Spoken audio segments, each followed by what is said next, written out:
Welcome to the Salt Strong Fishing Podcast. Salt Strong has been helping saltwater anglers catch more fish in less time for 10 years and is now the largest and most trusted saltwater fishing community in America.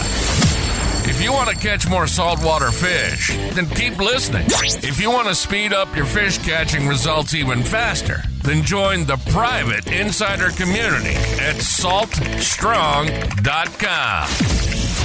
Here's your host, Joe Simons. Like diamonds.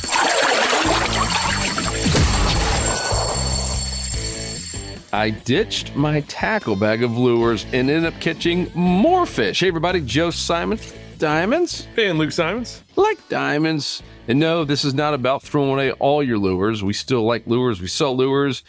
And this is not about lures versus live bait. This is more about just simplification. And both of us, and including me especially, I used to have, remember Luke, the biggest tackle bag you've ever seen.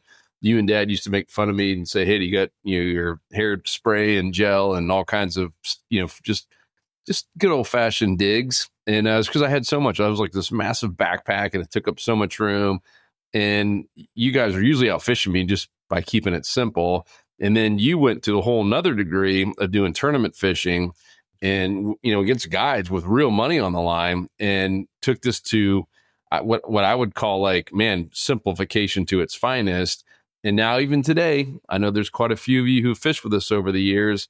I think a lot of people are shocked that we don't have 10 rods and we don't have this massive bag of a billion different lures. We keep it fairly simple. So let's talk about the progression and when you should have more, when you shouldn't have more, et cetera.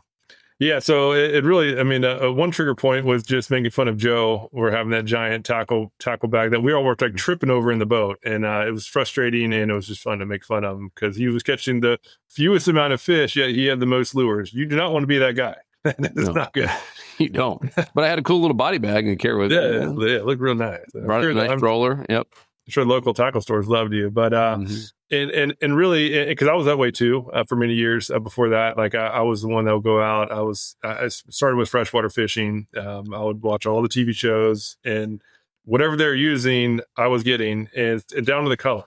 And if it was a lure that I saw a lot, I got like all the colors, thinking that I need all of them, right? That is going to make a big difference. And when I finally got like the kick in the face that, hey, I don't need to be doing this, is when I was actually fishing tournaments.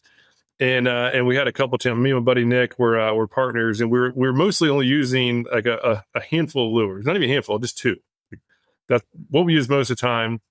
And I remember it was one early morning, and we were sneaking up on some redfish. We saw some redfish pushing, so we knew there's some redfish there, and we were sneaking up on them. And one of us moved, and we knocked over one of our tackle bags, and it spooked the entire school. And so we were just like, why do we even carry this junk? Like, we're not even using most of it. So we literally, our pact was, we're not going to bring our tackle bag. We literally stopped bringing them out there in tournaments. This is full tournaments where money's online, and we just brought the packs of lures that we're using. We had one lure for the shallow water. It was a soft plastic jerk. And then we had one lure if it was deeper, if it was more than 2.5 feet of water. So we only had two lures. And then we brought all the extra rigging, the weighted hooks, like these little, these weighted hooks were for the shallows, and then jig heads for the deeper water. So we would just bring the soft plastics in their own bags, the jig heads in their own bags, and then we bring some extra spools of leader and put it in a Publix bag, like just a plastic baggie. So that way we cannot knock over any gear and spook any more fish. And our results got better. So once we took away the even thought of being able to change lures, we focus on finding the fish. And that's what actually makes a difference. It's not putting the perfect color on to match the angle of the sun or the water clarity, all that junk. It's just get a good looking lure of really any color, at least one that's not stupid, and get it in front of a fish, and it's probably going to eat it. And that was like when it went from like I'm going to get things a little bit simpler to like cutting the cord and going just as simple as possible. I think a really cool analogy outside of fishing is Mark Zuckerberg. Like him or not, and Steve Jobs is the same way. The two of those guys, they wear the same outfit every single day, 5 days a week, every day. And they were both asked that question in an interview, like, why, Steve Jobs has that black turtleneck. He wore it in literally every single day. Zuckerberg's is literally the same little outfit with the same t-shirt. He's got a whole wardrobe. And they're like, why do you do that? And he's like, well, pretty simple. I want every decision I'm making about the business, I'm not even going to have to think. It might sound small, but he's like, let's say I go through 2 to 3, I don't want to wear this, and I'm thinking about it in the morning. That's 365 decisions, maybe times 2. That's 700 decisions that I'm not making about the business. That's all I really care about. And you nailed it. We should be making those decisions on where to find the fish. Like, that's so much more critical than what lure to use. And another really funny one, when we got the stereo system put in, it was this group called Roswell, and they're over there in, is it Rockport? Rockledge, yeah. Rockledge, Florida, on the East Coast, if you're not familiar with where that is. And, Luke at the time was in Tampa, where we kept the Pathfinder, and we didn't have speakers. That was the only bad thing about the Pathfinder. We did that very first review. I'm like, man, we need to get some speakers. So I knew a couple of the guys there at that great company, Roswell.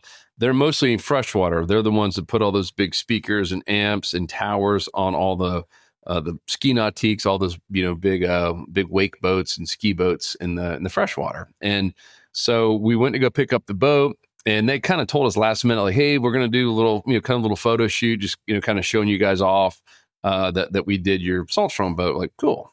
And we get there, like, well, hey, kind of like get in the water, like, oh, okay. And then they're like, well, hey, can you guys maybe catch some fish? And we're like, what do you mean? We're dressed like this. We really had like nice clothes on. We both had brought one rod. I think you might have had a couple rods just in your truck, no tackle bag. So we literally just had what was on our rod. That was it. And, and I'm not picking on Roswell. I understand why they asked it, but it was their camera people that were asking that, like, can't you guys just catch some fish real quick? Like, they give us like 30 minutes in a brand new spot in the middle of the day. It was sweating out there, and we had basically just a rod each with a lure each. But guess what that enabled us to do is all we were thinking about is, where are we going to find some fish? We weren't thinking about lures. We weren't thinking about our gear. We weren't thinking about knots. We were literally just thinking about, all right, how do we find some fish faster than humanly possible? And we used Smart Fishing Spots. We actually did find some fish. It wasn't a ton, but we got a few fish in the boat, and they were pleased as can be. And we were just like, man, that was one of the toughest things in the world. Put on the spot with a whole camera crew. We had a whole second boat of a camera people, drones up there, and they wanted to get all this cool B-roll for their commercial. And man, that was just a good reminder of what's important, because otherwise, had we sat there and thought about, all right, what lure should we use, and we're taking our time rigging, we're like, no, we got 30 minutes to go find a spot and throw some out and catch a fish. Yeah, to me, that was a really good reminder. Yeah, and that's also, it also emphasizes the importance of soft plastics, because soft plastics give the freedom to get creative and to make adjustments as needed. Like this is one lure that we'll be talking about, but just a good shrimp lure. This is the Prawn USA. I've had countless times when the fish, this is only 3.5 inches, so it's a small shrimp jig, which is pretty much works year round. But there's going to be times where that's even too big, and that's happened on I had one on video. We were coming back from the Keys, me and one of our coaches, Matt, and we were fishing some roadside ditches, and we were seeing some little tarpon roll. And this is off of the Tamiami Trail in South Florida. And this is my favorite lure for tarpon, for juvenile tarpon by far, like not even close. And so I was taking it through there. I was like, why aren't they hitting? This is crazy. Like, we went for I don't know, maybe 30 minutes to an hour of like frustration and seeing these fish. Matt was changing up everything. I was trying to stick to this. I was changing the retrieve, trying to do some slow, usually like a straight retrieve. Tarpons don't like twitches. Well, snook and redfish usually do. But anyhow, finally I decided, okay, let me just tear it in half. So I tore it in half just to give a smaller profile. So it isn't like, literally just envision this lure without the tail. It was we call it the nub. I went nub style and immediately started getting them. I ended up jumping 6, and I caught a 30-inch snook. So I caught a 30-inch snook on this little nub, right? Pretend that tail's not there. And so this is not a good, like, this little nub is not like what you would go buy at a store. Like, it is just literally a chunk of plastic, but it just matched the size of the prey that the fish were feeding on, that they were zoned in.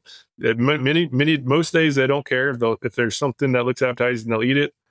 But when they are picky, if you have soft plastics, you can just easily whittle it down to a size that they might be keen on and catch fish. So, so for that reason, like, to keep it simple, just a couple packs of soft plastics goes a really long way. It'll basically cover those unique situations. Usually when people get in trouble, it's when the fish are dialed in the really small stuff. And soft plastics let you do that without having to retie or do anything. Just tear it off. Yep. And it goes back to having that confidence lure. We talked about on a recent podcast.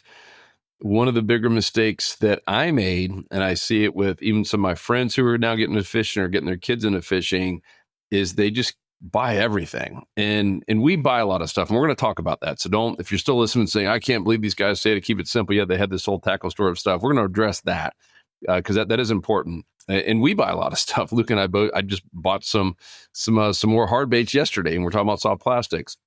But it's also because I have my confidence lure.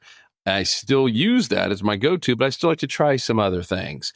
Whereas, like, I'll use, I won't say his name because I don't have permission, but it's one of my friends he and his son are getting into fishing hardcore, and they're just buying the store out. I mean, buying everything you could possibly imagine, and they're not catching anything.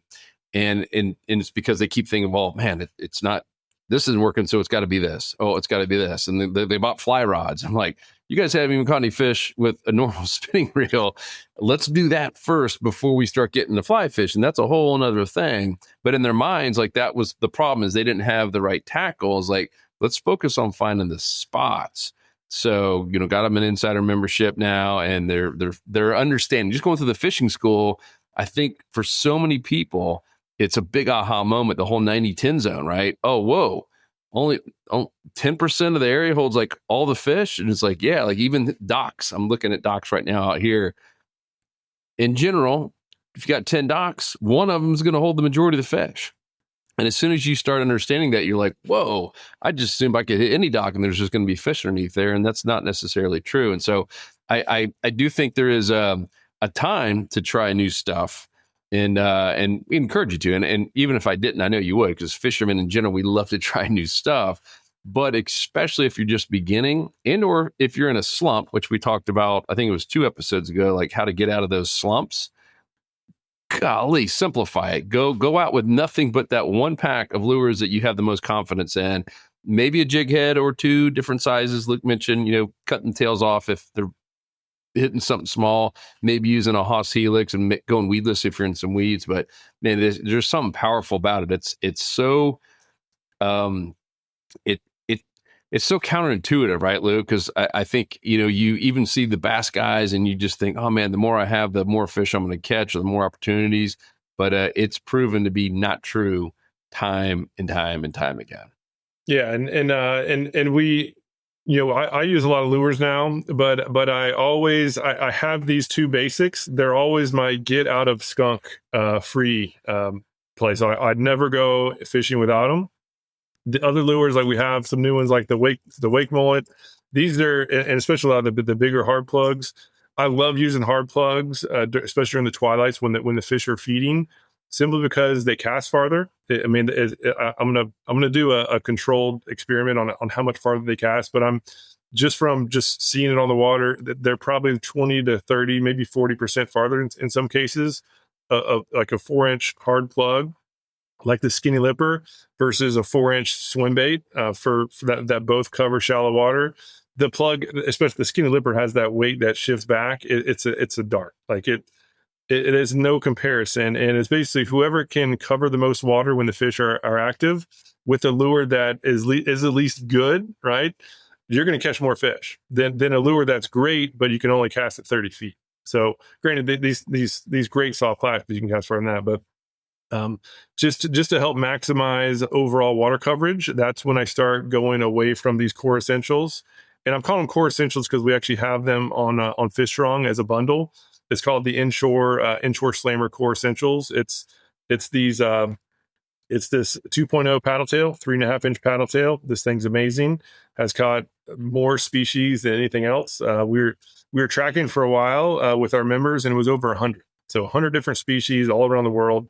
So it just basically anything that eats a bait fish that's about 3.5, 3 to 4 inches is going to eat this, and that's most predators. And then the same size shrimp, right? Prawn Junior, And then with it, it comes a pack of these hooks, these weighted hooks for the shallow water. They rig perfectly on both profiles, on both the shrimp and the 2.0, and a jig head, right? A pack of jig heads, that's for the deeper water. The jig heads cover 3 to 10 feet of water, and the weighted hook covers 0 to 3 feet of water. So basically, with these two lures, a pack of each lure plus a pack of the 2 jig heads, you're basically covered from 0 to 10 feet of water, which is where most of the inshore feeding happens. And you're covered whether they're dialed into bait fish or they're dialed into shrimp. There's no other way to have that much coverage with that little of a purchase. And so that's why it's featured in the fishing school. So the beginner module of the fishing school is about using shrimp and like other live and cut bait. That's the best way to get guaranteed action, right? Lures require some skill in casting and all that. Whereas drop a shrimp down near bridge piling, you're going to catch something. But for the intermediate module, now we're getting into those who want to start getting better at catching fish with lures. We teach you all the casting mechanics, right? That's crucial. Once you learn to be a good caster and you've mastered just core essential lures like this, you're going to be quickly out fishing a lot of people who use live bait, because those live bait people can't move, right? They basically have to choose a good spot, and they better be right. Whereas with lures, if you can move and you can cast, you can try out 6 or 10 spots in a given day. And as long as you're at least somewhat good at picking spots, which you will be if you go through the fishing school and you use the Smart Fishing Spots app, that makes it super easy. Once you can learn how to use the app and you become a good caster and you've just started getting good at generating strikes from these lures, you're going to be, again, out fishing the live baiters in many instances. And my buddy and I, when we do those tournaments, we made a pack where we just weren't going to use live bait.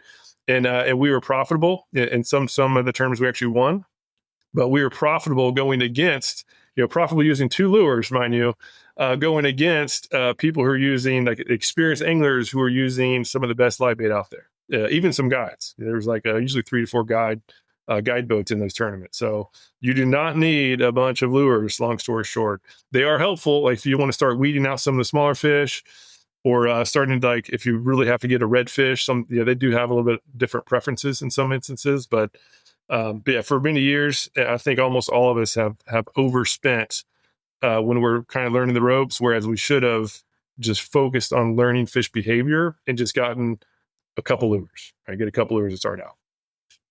So let's address the big elephant in the room. We're talking about simplification, yet we have tons of colors. In the last 2 years, I feel like we have come out with more colors, a few new molds. We've come out with skinny lipper, fat lipper.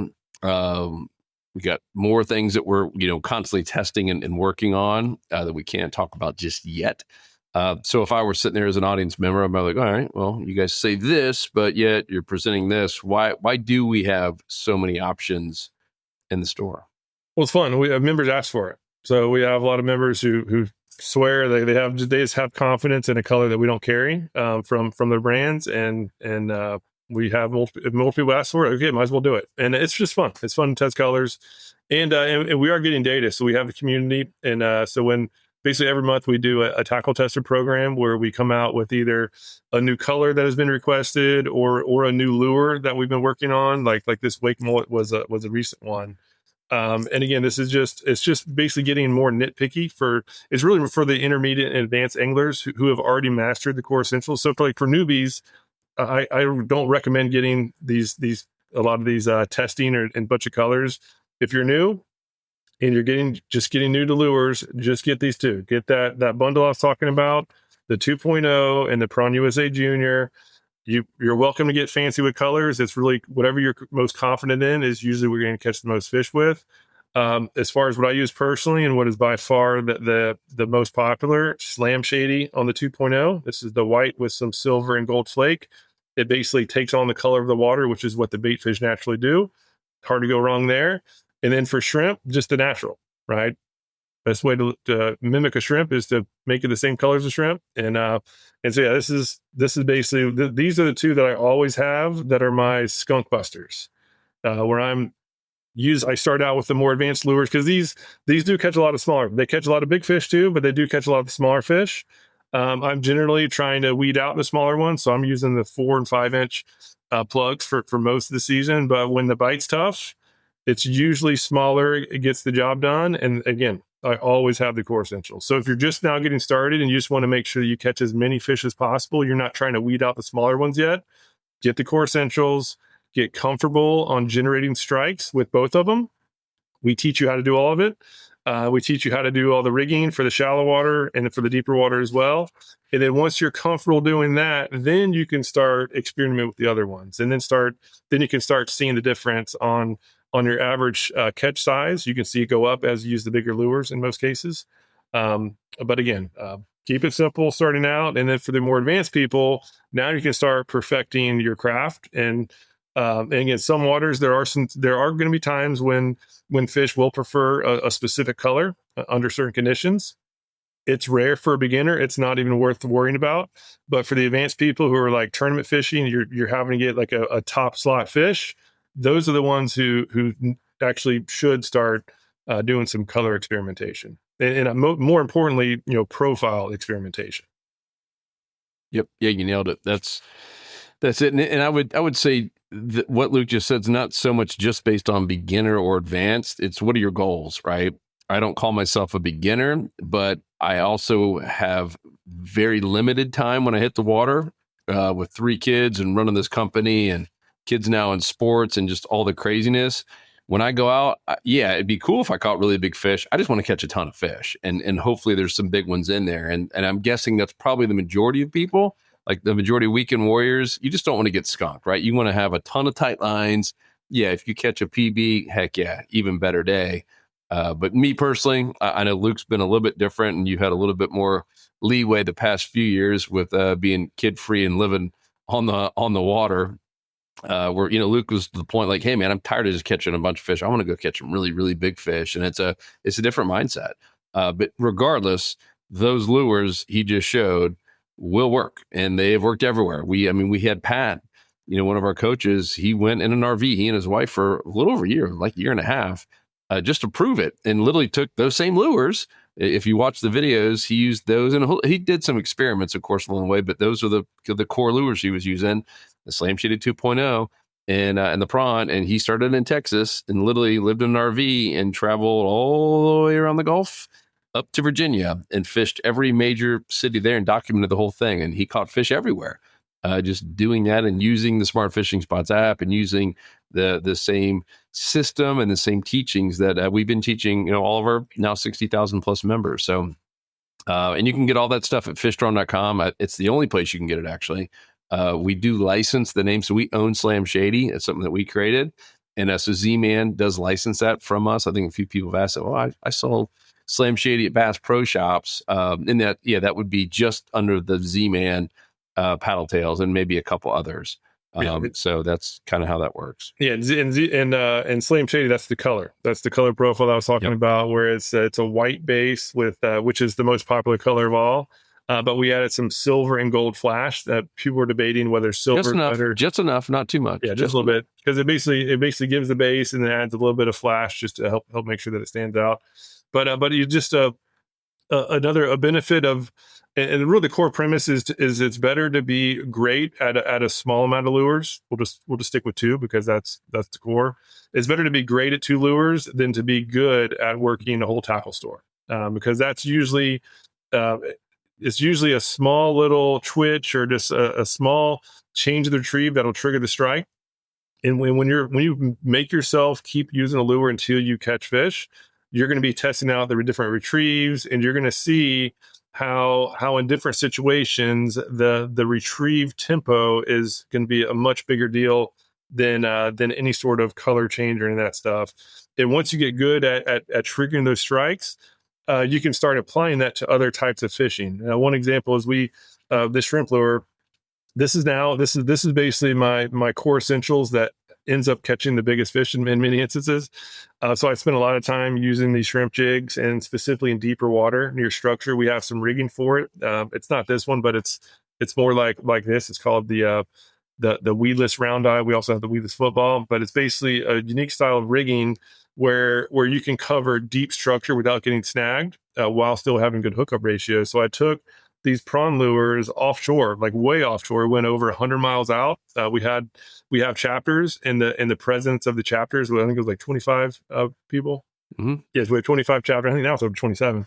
But we had 25 chapters at the time. The presidents came out. We got a charter. We went 100 miles out off into the Gulf. It was like 150 to 180 feet of water. And I just had a challenge to myself to only use lures. And I was the only one doing it. And I was telling people on the way out there laughing at me.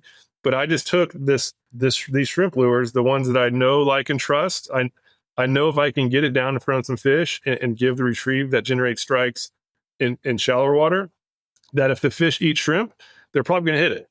And turns out I had an amazing day. I brought home the most meat of anybody, and I was just using these same shrimp lures that were designed for inshore. But I spent a lot of time. I got good at generating strikes with this lure, and it works in all applications. So I now have caught some of my PBs with this lure in like 10 inches of water, as well as 180 feet of water. Catching keeper red snapper, a lot of big red grouper of 29 inches, triggerfish, my biggest triggerfish ever, vermilion snapper. Like, it was catching everything.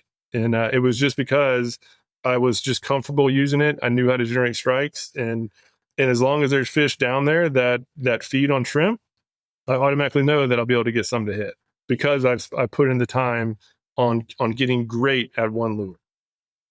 How'd your kids? How'd your wives? How'd your husbands? This prawn's catching everything up in here. Yeah, that was pretty fun. Yep, that's cool.